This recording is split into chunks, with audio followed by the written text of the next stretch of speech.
All right, we're going to tackle a really big one today. A feeling that, let's be honest, every single one of us has to deal with at some point. But instead of the usual answers, we're going to look at it through a really fascinating ancient lens. And what we find might just surprise you. So, here it is, the big question. Why do we feel despair? And I'm not just talking about being sad. I mean that deep, profound sense of hopelessness. It's something that seems, well, uniquely human, right? So what is it about us that opens the door to this feeling? Turns out, the answer is hiding in the very thing that makes us, well, us. Okay, so to get to the bottom of our greatest vulnerability, we actually have to start by looking at our greatest strengths. I mean, what is it that really sets us apart from the rest of the animal kingdom? Well, the framework we're looking at points to two really critical things. And here's the breakdown. It's pretty simple, really. On one side, you've got what you could call base existence. That's the reality for most living things. And on the other side, well, that's us. Now, the first big difference is speech. Obvious, right? It lets us share ideas, build on knowledge over generations, the whole shebang. But it's the second thing that is the real game changer: self-awareness. This quote, this really gets to the heart of it. Our existence is not the existence. Think about that for a second. At some point when we're really young, something clicks. We realize, hey, I am a thing and I'm separate from everything else out there. My life isn't just life itself. An animal, it probably just experiences the world as one big, continuous thing. But us, we're the subject looking at the object. And that creates this huge gap, this separation. And here's the catch.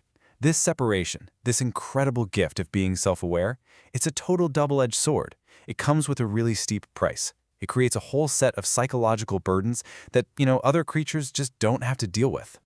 So what are these burdens? Well, first up, there's this feeling of alienation. Because we're separate, we can feel like strangers in our own universe, right? Like we're totally alone. Second, once we realize we're an I, we see that everyone else is an I too. And that can lead to this constant feeling of competition for everything from resources to affection. And then there's the big one, maybe the most terrifying of all. We become aware that our life is finite. We know we're going to die. And that one thought just forces this massive question on us. What's the point of it all? So it all comes down to this massive paradox. Our greatest gift is also our greatest problem. The very thing that lets us create art, write poetry, and feel deep love is the exact same thing that gives us alienation, anxiety, and despair. We're blessed and cursed by the same consciousness. So what are we supposed to do about that? Well, people have been searching for a solution to this problem for, thousands of years. And one of the most interesting answers comes from a system you've probably heard of, but maybe not like this. We're going to look at it less like a religion and more like a kind of technology for the human mind. And that system is Kabbalah. Now, for a second, just forget everything you might have heard about it from pop culture. At its absolute core, it's a psychological system. Specifically, it's what's called a normative theory.